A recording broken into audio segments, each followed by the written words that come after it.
আমার অস্তিবৃদ্ধির পরম উদ্ধাতা পরম দয়াল শ্রী শ্রী ঠাকুর, পরমারাধ্যা জগৎ জননী শ্রী শ্রী বড়মা, পরম পূজ্যপাদ শ্রী শ্রী বড়দা, পরম পূজ্যপাদ শ্রী শ্রী আচার্যদেব, পরম পূজনীয় শ্রী শ্রী অবিন্দা সহ ঠাকুর পরিবারের সকলকে জানাই আমি আমার অন্তরের অন্তঃস্থল থেকে ভক্তিপূর্ণ প্রণাম। বরেণ্য সঞ্চালক, যার এতক্ষণ ধরে মিষ্টি মধুর কণ্ঠস্বর, হাস্যোজ্জ্বল ভঙ্গিমায়, অপূর্ব সুন্দর মোহন ভঙ্গিতে যে অপূর্ব সঞ্চালনা করছেন, তাকেও জানাই আমার অন্তরের অন্তঃস্থল থেকে শ্রদ্ধা, ভক্তি, ভালোবাসার আনন্দিত অভিনন্দন। এবং যারা যারা আজকের আসরে উপস্থিত আছেন, প্রত্যেকের আমার শ্রদ্ধা, ভক্তি, ভালোবাসা, অভিনন্দন জ্ঞাপন করছি। এতক্ষণ ধরে যে অপূর্ব যে সঙ্গীত মূর্ছনা, যে অনবদ্য ভঙ্গিমা, স্বর্ণালী মায়ের যে স্বর্ণালী ঝঙ্কার আমাদের মন প্রাণকে আন্দোলিত করে তুলল। সত্যি অপূর্ব। সেই কোন আলোতে প্রাণের প্রদীপ জ্বালায়ে তুমি ধরায় এসো, সাধক ওগো, প্রেমিক ওগো, তুমি ধরায় আসো। সেই প্রাণের প্রদীপ জ্বালিয়ে তিনি যে আসেন, এটা অনুভব করলাম তার এই সঙ্গীতের মধ্যে দিয়ে, কীর্তনের মধ্যে দিয়ে। আমার যেন মনে হচ্ছিল যে সেই স্থানে আমি আছি। চারিদিকে ঝড় উঠেছে, প্রলয় প্রলয়ঙ্করী ঝড়। পদ্মার বুকে ঠাকুরের জন্য সেই দধি নিয়ে আসছেন ভক্ত। কিছুতেই নৌকাকে প্রলয়ঙ্করী ঝড়ের মাঝখানে কিছুতেই বেগ মানে রাখা যাচ্ছে না, সঠিক রাখা যাচ্ছে না, সঠিক পথে চলছে না। আমি যেন সেই নৌকার যাত্রী, সব কিছু ছেড়ে দিয়ে সেই সমস্ত দায়িত্ব তার উপরে অর্পণ করে আমি যেন ঠাকুরের চরণে মাথা নত করে বসে আছি। এটা যেন এই মুহূর্তে আমার মনে হচ্ছিল, যেন সেই চিত্ত ভেসে উঠছিল। সত্যি অপূর্ব ভঙ্গিমায় সেই চিত্ত যদি চোখের মধুমিতা সামনে বন্ধ করেন। আমরা যদি তুলে ধরতে পারি, বলেন দাদা, বলেন। সেটাই হয় জীবনের সার্থকতা। যাই হোক, আজকে আমরা এই ধর্ম জগতে আমরা এসেছি। আমরা এক একটা ফুল, নাম না জানা অনেক ফুল পথের ধারেতে ফোটে, তার মধ্যে দুই একটা ফুল প্রভুর সেবায় জোটে। আমরা নাম না জানা বনের ফুল, যদি বনের ফুল বনেই ফুটে, বনেতেই ঝরে যায়, কি হবে আমাদের সার্থকতা? সেই বনের ফুল যদি চয়ন করে নিয়ে এসে আমরা প্রভুর গলার যদি মালা হয়ে দুলতে পারি, তাহলেই জীবনের যে জ্বালা, দুঃখ, কষ্ট কিন্তু তখনই দূরীভূত হয়, তার আগে কিন্তু হয়ে ওঠে না। আজকে যদি সমাজ সংসারের দিকে তাকাই, তাহলে দেখব যে আজকে পরিবারের মানুষের আয়ুগুলো কমে যাচ্ছে। কেন কমে যাচ্ছে? পরিবারের ভার্যা যদি স্বেচ্ছাচারিণী হয়, অপ্রিয়বাদিনী হয়, সংসারে যদি প্রতিটি মুহূর্তে বাদানুবাদ, ঝগড়া, দ্বন্দ্ব, বিদ্বেষ এগুলো যদি দাউ দাউ করে জ্বলে ওঠে, তাহলে প্রত্যেকটা পরিবারের সদস্যের যে স্নায়ু কোষ দুর্বল হতে দুর্বলতর হয়ে ওঠে, প্রতিরোধ ক্ষমতা কমে যায়, প্রত্যেকের আয়ু কিন্তু কমে যাচ্ছে। আজকে জীবন যুদ্ধে আজকে পরিবারের কত অসহায় পিতার বুক ভরা হাহাকারে, কত মায়ের গগনভেদী আত্মচিৎকারে, কত স্বামীর মর্মান্তিক বেদনায় জীবনের নন্দন কানন আজ পুড়িয়ে ছাই হয়ে যাচ্ছে। আজকে মনে হয় সেই জীবন যুদ্ধে যখন অনেক আঘাত আমাদের বুকে এসে আঘাত করে, যখন আমাদের হৃদয় চূর্ণ বিচূর্ণ হয়ে ওঠে, তখন সেই কবির কথা মনে হয়, এই করেছ ভালো নিঠুর হে, এই করেছ ভালো, এমনি করে হৃদয়ে মোর তীব্র দহন জ্বালো। এটা কিন্তু তখন মনে হয়, তুমি এইভাবে আমাকে তীব্র দহন জ্বালো, আগুনের পরশমণি ছোঁয়াও প্রাণী, এই জীবন পূর্ণ করো দহন দানে। এই জীবন যত এই দহনে, এই জীবন যত দুঃখ কষ্ট জ্বালা যন্ত্রণার মধ্যে আমরা যত পড়ব, তত যেন তার সেই আশীর্বাদের ঝর্ণাধারা আমরা অনুভব করব। একজন এসে আচার্যদের কাছে বলছেন যে ঠাকুর ধরেছি, আমার এত দুর্ভোগ কেন, আমার এই দুর্দশা কেন? আচার্যদেব বলছেন, ঠাকুর ধরেছেন তাই এত দুর্দশা? তার মানে ঠাকুর ধরাই হয়নি। ঠাকুর ধরা যদি সত্য সত্যি হতো, তাহলে এই দুর্দশা থাকতো না। আসলে ঠাকুর ধরা হয়েছে মানে প্রবৃত্তির সাথে দর কষাকষি চলছে। প্রবৃত্তিগুলো এসে লোভ দেখাচ্ছে, আর সেই লোভের কাছে নতি স্বীকার করছি। তাই ঠাকুর ধরা সার্থক হয়নি। যদি প্রবৃত্তির এই লোভকে আমরা অতিক্রম করতে পারতাম, তাহলেই ঠাকুর ধরা সার্থক হয়ে উঠত। তাই আমরা, ঠাকুর বলছেন, তুমি তোমার ভুলের জন্য তুমি দায়ী, অন্য কেউ দায়ী না। আর তোমার ভুল যদি অন্যকে ক্ষতি করে, তাহলে তা তুমি পূরণ করে দিও। তা না হলে স্বভাবের অভিশাপ তোমাকে কিন্তু রেহাই দেবে না।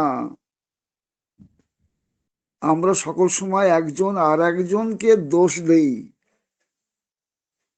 স্ত্রী বলছে স্বামীকে, দেখো এই পাশের ওই বাড়ির দিকে তাকিয়ে দেখো, ওই বাড়িটার মানুষগুলো কি নোংরা অপরিচ্ছন্ন, জামা কাপড় কি নোংরা অপরিচ্ছন্ন।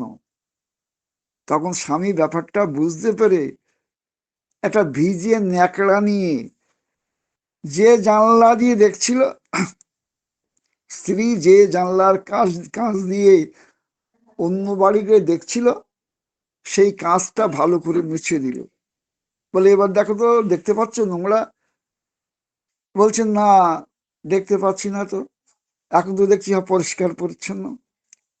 বলে, তার মানে তোমার নিজের ঘরের জানলার কাঁচ নোংরা হয়েছে, তাই তুমি দেখতে পাচ্ছ। এই জগতের যা কিছু বেসুর, বেসুর বাজে আর কোথা না, কেবল তোরই আপন মাঝারে। আমার মাঝে বেসুর, তাই আমি বেসুর দেখছি। আমি সখাত সলিলে ডুবে মরি শ্যামা, দোষ কারো নয় মা। আমি নিজে হাতে কূপ খনন করেছি, সেই কূপে আমি ডুবে মরছি, তাই দোষ একমাত্র আমার। এই জগতে এসেছি শুধুমাত্র আমার দোষ, আমার ভুল সংশোধনের জন্য। যদি করে যেতে পারি, জীবন আমাদের সার্থক হবে, জীবন আমাদের ধন্য হবে। তিনি যুগে যুগে আসেন। মানুষ কি পারে কি পারে না তা মানুষকে জানাবার জন্য তিনি মানুষ হয়েই আসেন। মানুষ হয়েই আছেন। মানুষ হয়ে এসে যে মানুষ যে অনন্ত কিছু করতে পারে সেটা মানুষকে দেখান নিজে আচরণ করে। আপনি আচরি ধর্ম জীবের শিখায়, আপত্তি না কইলে ধর্ম শেখানো না যায়। তাই ধর্মজগতের মূল কথা হলো নীত হওয়া। রবীন্দ্রনাথ ঠাকুর তার গীতাঞ্জলি কাব্যের প্রথম কবিতা, আমার মাথা নত করে দাও হে প্রভু তোমার চরণ ধুলার তলে, আমার সকল অহংকার ডোবাও হে চোখের জলে। এই মাথা নত করা, মাথা নত করার জন্যই আমরা কিন্তু নাম গ্রহণ করি। নাম মানে নত হওয়া, নম ধাতু থেকে নাম, মাথা নত করা। এই মাথা নত করতে যদি না পারি, ওই আমার চোখের সামনে একটা অহংকারের পর্দা আমাদের সামনে এসে গ্রাস করে। আমি কিছু দেখতে পাই না, আমি কিছু শুনতে পাই না, কারণ আমার সামনে পর্দা রয়েছে। আসল সত্য পর্দার ওপারেই থাকে। তাই পর্দা না সরানো পর্যন্ত আমাদের জীবনে সত্য উদ্ঘাটিত হয়ে ওঠে না। পর্দা সরাতে হবে, অহংকারের পর্দা, আভিজাত্যের পর্দা, হীনমন্যতার পর্দা যদি সরাতে পারি, আমরা তাকে জানতে পারবো, বুঝতে পারবো। ঠাকুর বলছেন be beautiful, be dutiful, dutiful is beautiful. যে ডিউটিফুল সেই বিউটিফুল। বিউটিফুল মানে সুন্দর, সুন্দর মানে সুন্দর মানে অন্দর, যার অন্দর সুন্দর সেই সুন্দর।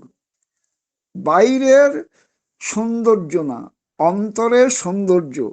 অন্দর যা সুন্দর সেই প্রকৃত সুন্দর। আমরা যদি মানুষকে, মানুষ যে ভিতর থেকে খিল দিয়ে রেখেছে, ভিতর থেকে খিল দিয়ে রেখেছে, তাহলে সেই খিলটা যদি আমি খুলতে চাই, তাহলে তো আমার তো ভিতরে প্রবেশ করতে হবে। মানুষের অন্তরের ভিতরে যদি আমি না যেতে পারি, তার খিলটা আমি খুলবো কি করে? দরজার খিল তো খুলতে পারবো না, তার অন্তর জয় করা যাবে না। তাই ঠাকুর হৃদয় দিয়ে হৃদয় কেন, সেবা দিয়ে সেবা, স্বভাব দিয়ে স্বভাব কেন, বিভাবে বিভাবা। বিবেকানন্দ বলেছিলেন I am A lover, not a fighter, but I shall fight for what I love. আমি একজন প্রেমিক, আমি যোদ্ধা না, কিন্তু আমি যুদ্ধ করব কিসের জন্য? যাকে আমি ভালোবাসি, তার জন্যই আমার যুদ্ধ। এই জীবনটা যুদ্ধ, প্রতিটি মুহূর্তে যুদ্ধ। অন্যায়ের বিরুদ্ধে, আলস্যের বিরুদ্ধে, অবসাদের বিরুদ্ধে, অজ্ঞানতার বিরুদ্ধে আমাদের এই যুদ্ধ। এই যুদ্ধে জয়লাভ করতে গেলে আমাদের প্রত্যেকেই একটা সৈন্যাধ্যক্ষের কাছে যেতে হবে। সৈন্যাধ্যক্ষের কাছে গিয়ে তার সেই অস্ত্র চালনা, তার যে সেই নির্দেশ যদি আমরা সঠিকভাবে মেনে চলতে পারি, তাহলেই এই যুদ্ধে আমরা জয়লাভ করতে পারবো। আজ আমাদের বদ অভ্যাস, কতগুলো বদ অভ্যাস মানে কেউটে সাপের বাচ্চা। ঠাকুর বলছেন বদ অভ্যাস মানে কেউটে সাপের বাচ্চা। সেগুলো যদি ছেড়ে দিয়ে ঘরের মধ্যে আমি কাজকর্ম করি, রান্না বান্না করি, তাহলে কি আমি সঠিকভাবে করতে পারবো? সঠিকভাবে করতে পারবো না, কারণ ওই কেউটে শাকের বাচ্চা কখন কোন মুহূর্তে এসে আমার জীবনকে গ্রাস করবে তা কিন্তু আমি বুঝতে পারছি না। তাই অভ্যাসটা ঠিক করা, বদ অভ্যাস সাইকেলের পার্টসের মতন। সাইকেল চালাতে চালাতে একটা পার্টস খারাপ হয়ে গেল, সেই পার্টসটা আমি নতুন করে লাগালাম। আবার সাইকেল চালাতে চালাতে আর একটা পার্টস খারাপ হয়ে গেল, সেটা আমি নতুন করে লাগালাম। এইভাবে পার্টস পাল্টাতে পাল্টাতে পাল্টে পাল্টে গোটা সাইকেলটাই নতুন হয়ে যায়। আমাদের চলন, আমাদের অভ্যাসগুলো যদি এইভাবে পাল্টাতে পাল্টাতে পাল্টাতে পাল্টে যদি এগিয়ে যাই, আমি সম্পূর্ণ নতুন হয়ে উঠি। একজন এসে বলছে, ঠাকুর ওই জায়গার কিছু মানুষ আপনাকে দুর্নাম করছে। ঠাকুর বলছেন, দুর্নাম? দুর্নাম মানে তো দূর থেকে নাম। তা সে তো দূর থেকে নাম করছে, তুই তো কাছে থাকিস, তুই কি আমার নাম করিস? তুই কি আমার কথা স্মরণ করিস? এইভাবে ঠাকুর অনুকূলচন্দ্র তিনি মহাপ্রেমিক। ঠাকুর বলেছিলেন, আমার জীবনে বহু নিন্দা, বহু আঘাত, বহু সমালোচনা আমার জীবনে এসেছে। নিন্দুকেরা যদি জানতো যে তাদের নিন্দা আজ আমাকে এত উপকারে লাগিয়েছে, আমি আজ এতদূর হয়ে উঠেছি ওই নিন্দুকের নিন্দায়, তাহলে তারা নিন্দা করতো না।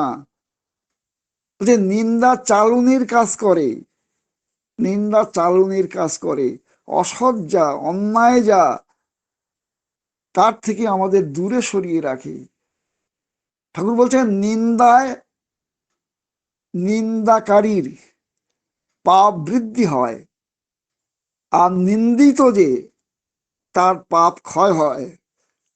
তাই আমাদের যদি কেউ নিন্দা করে, বুঝতে হবে আমার পাপ ক্ষয় হচ্ছে।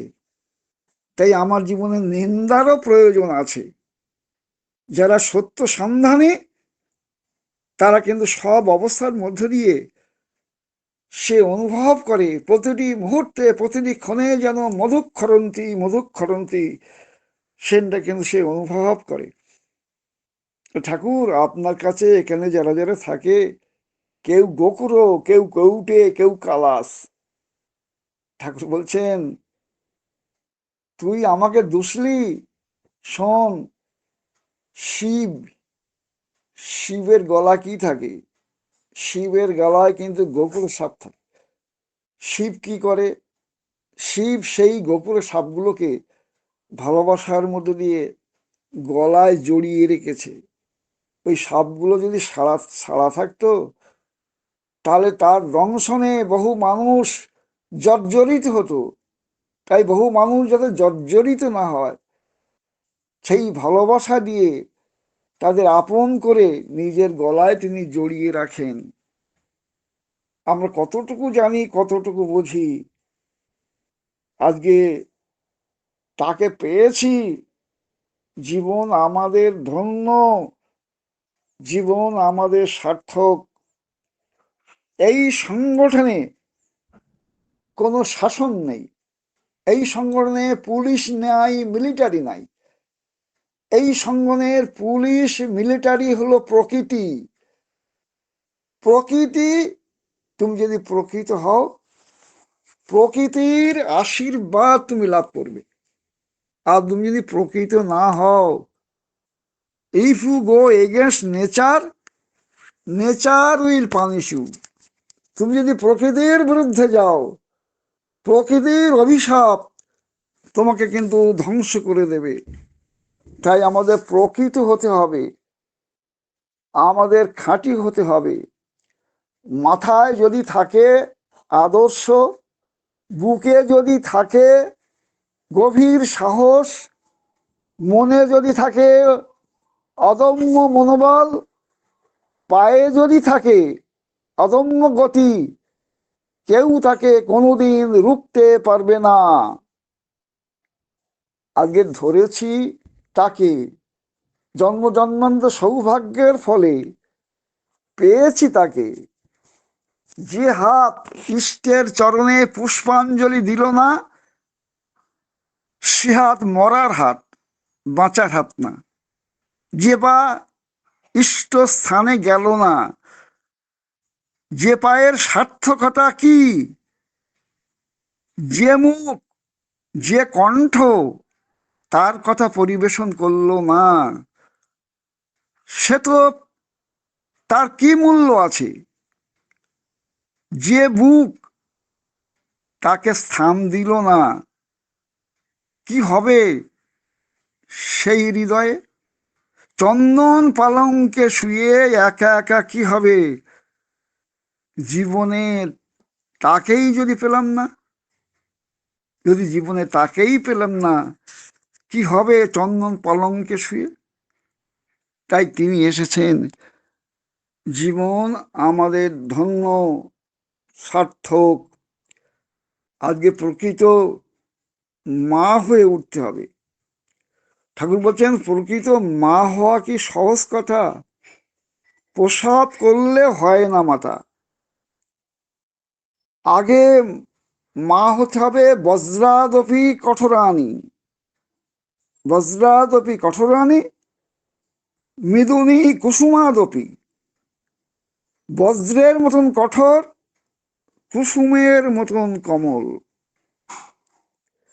তাহলে যদি তা না হতে পারি, তাহলে মা থাকলেও কেউ মা পাবে না, বাবা থাকলেও কেউ বাবা পাবে না, সন্তান থাকলেও কেউ সন্তান পাবে না। তাই ঠাকুর বলছেন, সুপিতা হও, সুমাতা হও, সুপ্রতিবেশী হও। এই সু হতে গেলে সুয়ের কাছে যেতে হবে।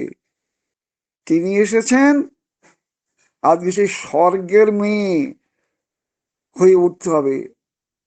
ঠাকুর বলছেন, যে স্বামীর জন্য স্বামীর মুখ চেয়ে তার সঙ্গে গিয়ে গাছতলায় থাকতে যে রাজি আছে, যে বুক দিয়ে স্বামীর সমস্ত দুঃখ জ্বালা যন্ত্রণা যে বুঝতে পারে, জানতে পারে, যা মোচন করতে পারে, সেই তো স্বর্গের মেয়ে।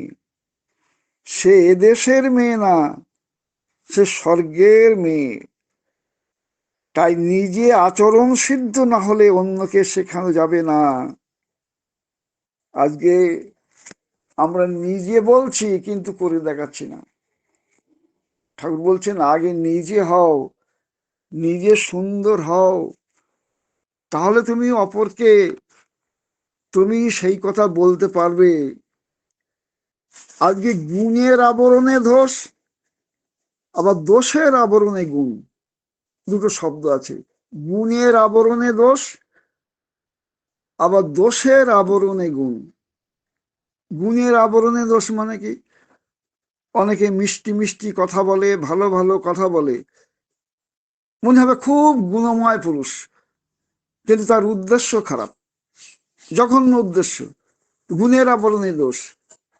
আবার অনেক হয়তো মানে ভালো মিষ্টি কথা বলতে পারে না, হয়তো কড়া কড়া কথাবার্তা বলে, কিন্তু তার হৃদয়টা ভালো, তার মনটা খুব ভালো, তার মনটা সরল। তাই গুণের আবরণে দোষ, সেটা কিন্তু ঠিক না। উদ্দেশ্যটা তোমার কি? অনেকে অনেক ভালো ভালো কাজ করে, কিন্তু তার উদ্দেশ্যটা খারাপ। সে হয়তো এমন এমন কাজ করে, চোখ ধাঁধানো বড় বড় কাজ করে, কিন্তু উদ্দেশ্যটা বুঝতে পারে না। God does not look our activities, he looks our intention. তিনি আমার অ্যাক্টিভিটি দেখেন না, তিনি আমার ইন্টেনশন দেখেন। আমি কোন ইন্টেনশনে এই কাজটা করছি। আমার ইন্টেনশন যদি ভুল হয়, তাহলে আসল জায়গাটাই খাঁটি থাকলো না। একজন ব্যক্তি একজন লোককে নিয়ে গিয়ে দাদার কাছে, শ্রী দাদার কাছে নিয়ে গিয়েছেন। দাদার কাছে নিয়ে গিয়ে বলছেন যে এই লোকটা না খুব ভালো, এই লোকটা ভালো যাজন করে, দীক্ষা দেয়, মন্দিরের খুব কাজ করে, এই লোকটার একটা যদি পাঞ্জা হতো খুব ভালো হতো। দাদা তাকে দেখে অন্যদিকে মুখ করে বললেন, একেবারে কমপ্লেক্সের ডিপো, ভিতরে কমপ্লেক্সের ডিপো, বাইরে দেখাচ্ছে বিরাট কাজ করছে, কিন্তু ভিতরের ইন্টেনশনটা ভালো না। তিনি চান আমার অন্তর জগৎ, সেই অন্তর জগৎ যদি পরিশুদ্ধ না হয়, খাঁটি না হয়, তাহলে কিন্তু জীবন সুন্দর সার্থক হবে না। তাই আজ পরম দয়াল এসেছেন জন্ম জন্মান্তর সৌভাগ্যের ফলে তাকে জীবনে গ্রহণ করে তার পথে চলা। ঠাকুর বলছেন, হে মহাপ্রাণ, তুমি ওঠো, জাগো, জগৎ দুঃখে পুড়ে খাক হয়ে যাচ্ছে, তোমার কি নিদ্রা সাজে? তোমার নিদ্রা সাজে না। কবি বলছেন, স্থির থাকো, থাকো তুমি জাগি, প্রদীপের মতন অলস ত্যাগী, এই নিশীথ মাঝে তুমি ঘুমাইলে ফিরিয়া যাইবে তারা। আমাদের জেগে উঠতে হবে, ঘুমিয়ে থাকলে চলবে না। আজকে প্রবৃত্তির চোর আজকে দাঁড়ে দাঁড়ে ঘুরে বেড়াচ্ছে। আমি যদি ঘুমিয়ে পড়ি, আমার সব কিছু চুরি হয়ে যাবে। টাকা পয়সা অর্থ ঐশ্বর্য না, আমার ভাবের ঘরে চুরি হয়ে যাবে। আমার কৃষ্টি, আমার সভ্যতা, আমার ঐতিহ্য সব চুরি হয়ে যাবে। বলেছিল ঠাকুরের কাছে, ঠাকুর, ইংরেজ আমাদের সব শোষণ করে নিয়ে গিয়েছে, টাকা পয়সা অর্থ ঐশ্বর্য সব চুরি করে নিয়ে গেছে। ঠাকুর বলতেন, সব শোষণ করে নিয়ে গিয়েছে?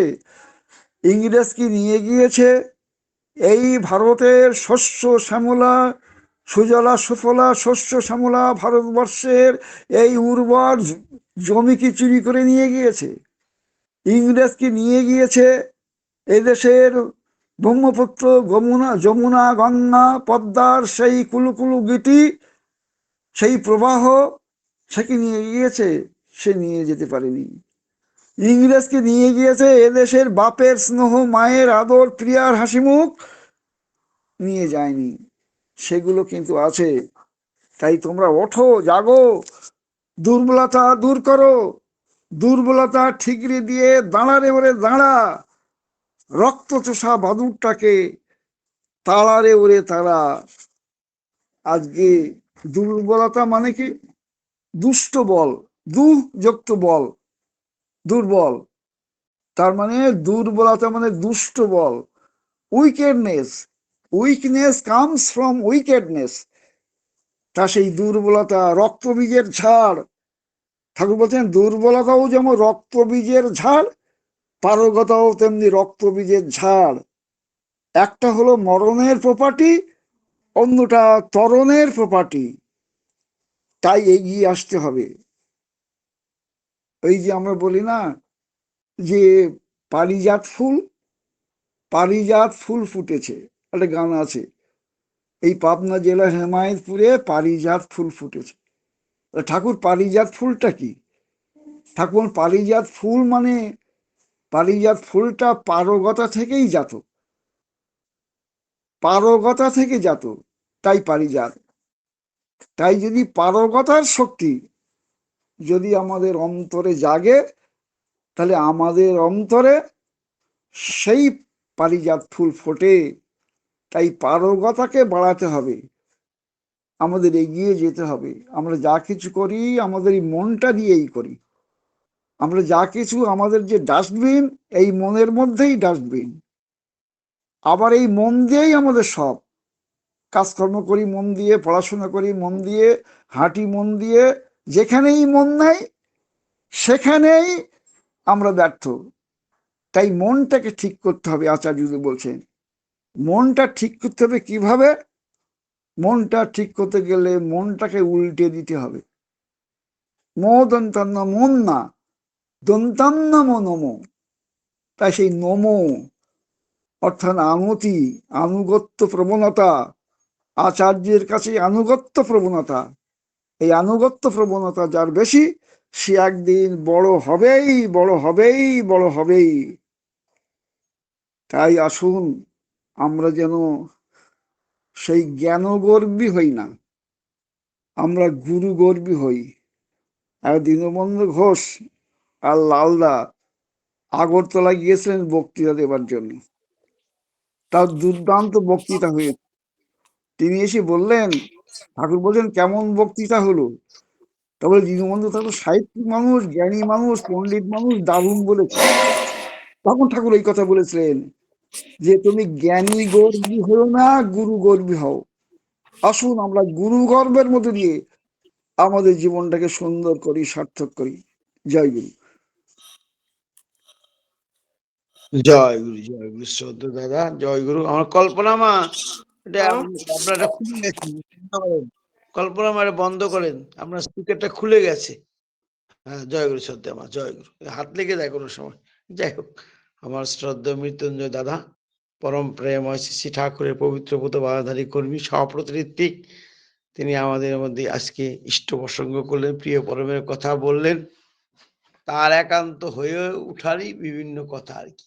কি করে তার একান্ত জীবনে আমার জীবন সুন্দর করার জন্য কি করতে হবে, তার একান্ত হয়ে উঠতে হবে, সে কথা তারা বিভিন্ন ভাবে বলছিলেন। আমরা প্রথমেই কি সুন্দর মানে কাব্যিক ভাষা দিয়ে শুরু করলেন। ওই আমরা বুনো ফুল, জঙ্গলে আমরা হই বুনো ফুলের মতো আমরা, আর সেই ফুলের মালা গেঁথে তার গলায় ঝুলিয়ে দিতে হবে, তার সঙ্গে আমরা যুক্ত হয়ে উঠতে হবে। আর তার সঙ্গে যুক্ত হয়ে উঠতে হবে, তার নীতি নির্দেশ আমার জীবনে পরিপালিত করে সেই বুনো ফুল আমি আমার সুবাসে চারিদিকে ছড়িয়ে দিতে হবে, সেই ফুলের গন্ধ, প্রিয় পরমের বার্তা চারিদিকে ছড়িয়ে দিতে হবে।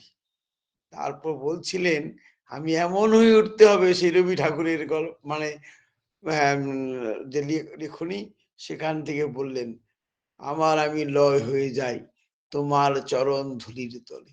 দাদা বলছিলেন আমরা যেন প্রত্যেকেই তার, আমরা যেন লয় হয়ে যাই তার চরণ ধুলির তলে। এই প্রভু তুমি এসেছো, দয়া করে তোমার চরণে তুমি স্থান দিয়েছো, তোমাকে তোমার দেওয়া বিধিবিধান আমি আনবো, এবং পারিপার্শ্বিকের মধ্যে যেন আমি সেগুলি চালিয়ে দিতে পারি, সবাইকে সুখে শান্তিতে আনন্দে রাখতে পারি। সেই সেই কামনা আমাদের প্রতি প্রত্যেকের হওয়া উচিত। যে আগুনের পরশমণি দাদা বলছিলেন আমার হৃদয়ে ছুঁয়ে গেছে, সেই আমায় পূর্ণ করেছে আমার সেই আগুনের পরশমণি, সে কথাও দাদা বলছিলেন। এবং বলছিলেন আমরা তার হয়ে উঠতে হবে, আমরা তাকে নিয়ে জীবনের পথে চলতে হবে। বিভিন্ন কথার মধ্যে আমার শ্রদ্ধা দাদা প্রিয় পরমের কথা বললেন আমরা হয়ে উঠতে হবে। ঠাকুর যে বলেছেন আই এম লাভার, তিনি আমাদের ভালোবাসার পাত্র, তিনি লাভার, তিনি সবাইকে ভালোবাসেন। আবার বললেন দাদা যে ওই যে ঠাকুর আপনার দুর্নাম করে মানুষে, যে দুর্নাম মানে কিরে, ওই দূর থেকে আমার নাম করে। ঠাকুর অবশ্যই অনেক জায়গায় বলেছেন যে অনেকে তার নিন্দা করে, এই করে, এই পাইলেও আমার কথাই কয়, ওই পাইলেও আমার কথাই কয়। তো এই বলতে বলতে একদিন তার হয়ে উঠবে, আমার নদীর অনেক আছে, যে বলতে বলতে নিন্দা করতে করতে তিনি প্রিয় পরমের ভক্ত হয়ে উঠেছে। আরেকটি কথা সুন্দর বলেছেন, ওই যে বলেছেন জটিলতার বাক্স আর কি, এটা জটিলতার ওই যে এক দাদাকে দেওয়ার জন্য অন্য এক দাদা অনুরোধ করছিলেন শ্রী দাদাকে, তখন বলছিলেন এটা একটা ভিতরে জটিলতার খনি আর কি, ভেতরে আছে, তারা তো সব দেখতে পান, সব দেখতে পান। ওই যে একদিন বললাম না ঠাকুর ওই 11টার সময় ঘন্টি বেজেছে, তো কানে তো ঘন্টি শব্দ শুনেছে, তো ঠাকুর বলল যে আমি তো ঘন্টির শব্দ শুনলাম, বলেই তিনি একটু সময় চুপ করে থেকে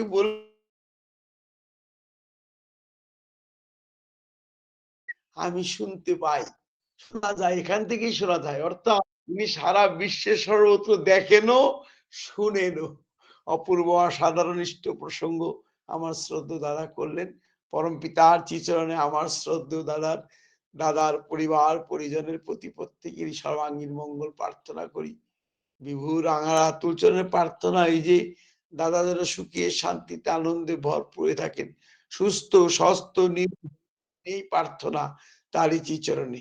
শ্রদ্ধা দাদা আপনাকে আমন্ত্রণ করবো, আপনি আসবেন, প্রিয় পরমের কথা আমাদেরকে শুনিয়ে আমাদেরকে